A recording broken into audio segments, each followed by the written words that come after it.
Convido para seu pronunciamento o bloco parlamentar PSD-PR, inicialmente o vereador Célio Dias, que dispõe de 5 minutos.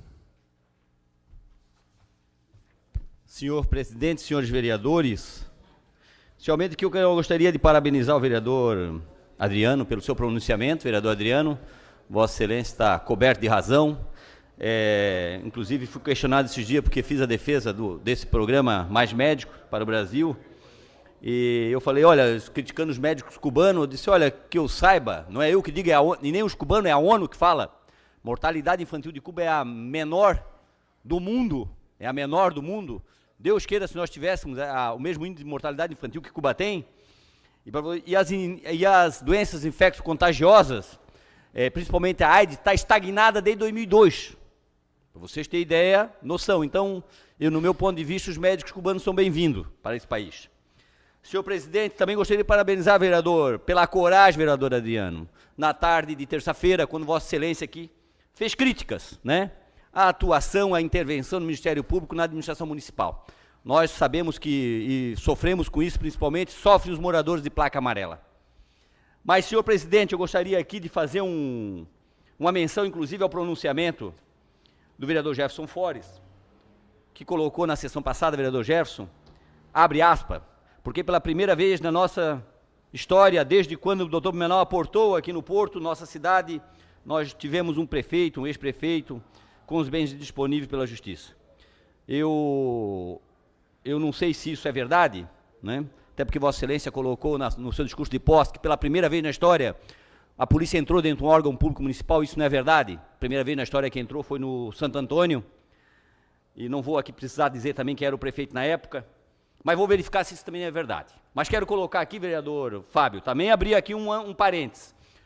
O Jefferson esqueceu de ler no jornal que o sogro está respondendo processos e tal. Quero dizer aqui ao vereador Fábio, que sei muito bem como é que aconteceu essa transferência de recursos. E o prefeito desta Lima fez isso para garantir a folha de pagamento do servidor. Ele fez isso, uma demonstração, um gesto de coragem e deu um peitaço.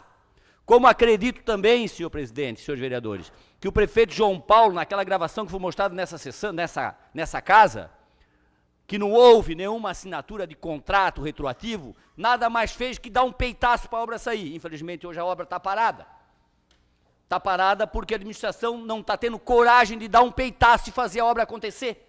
Como, com certeza, a ponte do centro da cidade vai ficar parada. Porque saiu no jornal na terça-feira, na quarta-feira, que o Ministério Público vai ajuizar a ação civil pública para tentar impedir a construção da ponte no centro. Não vai ter coragem a administração municipal e a ponte vai ficar parada.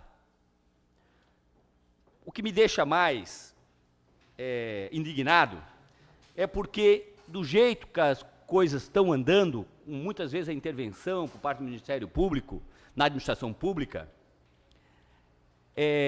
vai ser difícil de achar administrador para tocar as entidades públicas. E eu vou dizer para vocês para quê. Vocês devem conhecer ex-presidente presidente da Casan, da Lírio Beber, ex-secretário de Finanças do governo Renato Viana, um homem que tem uma biografia indiscutível, também está com o bem bloqueado. Está com o bem bloqueado. Né? Por quê? Porque o ser humano erra e acerta. Né? Erra e acerta. O problema é que se errar o administrador público, né, é que nem o médico, vai responder processo. O problema é que os médicos ninguém sabe, né? Fica sabendo, porque a imprensa não divulga. Agora, o administrador público, o político, esse a imprensa divulga, porque isso vem no jornal. Isso vem no jornal. Inclusive, senhor presidente, estou encaminhando um requerimento ao Tribunal de Contas, nesta tarde, e até porque, assim, um dos maiores receios que eu tenho em relação à URB, é que o maior volume de receita pago do custeio da estrutura, né, da companhia, é a diferença cobrada do município, né? E a cessação dessa contratação, que está acontecendo aos poucos, vai levar a FURB a inadimplência total, a URB a inadimplência total. Só que lá tem um passivo, e quem paga esse passivo é a municipalidade, né? Quem vai pagar esse passivo, com certeza, senhores vereadores, é o munícipe, né? Quem sabe, inclusive, a administração já está preocupada com isso, que vai colocar agora os devedores do IPTU, ISS, no SPC e no Serasa, né, como foi noticiado hoje. Eu acho que não é inadmissível que a administração pública se encolha, intimidada pelo Ministério Público, né? E eu quero dizer para vocês, até gostaria, se os senhores vereadores, o presidente, desse uma lida, entrasse no Google e colocasse lá, o Ministério Público na encruzilhada. Mais um minuto para Vossa Excelência concluir. Obrigado, presidente. O Ministério Público na encruzilhada, colocando justamente isso, né? Um trecho do artigo. O Ministério Público foi vítima do seu sucesso e de seu prestígio inicial. A independência funcional de seus membros e a autonomia administrativa da instituição, que eram o seu maior capital, acabaram se revelando também como sua maior fragilidade. No mais, ao longo dos anos, parte dos membros passou a se encantar com o seu poder de admoestação administrativa. O idealismo orgânico do momento constituinte foi dando lugar à atuação frequentemente individualista, politizada e corporativista. Em outra parte do texto, o Ministério Público não deve exercer que o Ministério Público não deva exercer seu controle de legalidade sobre as ações da administração. Deve fazê-lo, porém, sem perder a disposição ao diálogo, à parceria, sem querer reivindicar justiceiramente o monopólio do espírito público, que não lhe pertence. Não deve, com o seu controle, inviabilizar escolhas políticas e bloquear sua execução, mas garantir qualidade e eficiência no processo e no resultado dentro do marco legal existente.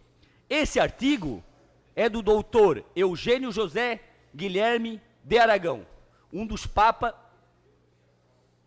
da instituição Ministério Público, né? O doutor Aragão ainda hoje é membro do Ministério Público Federal e até há pouco tempo ocupou o cargo de subprocurador da República e a função do coordenador do Ministério Público Federal. Isso aí é para os senhores lerem esse artigo e começar a refletir. Quem deve ler esse artigo também é a administração municipal. Seria isso, senhor presidente, senhores vereadores.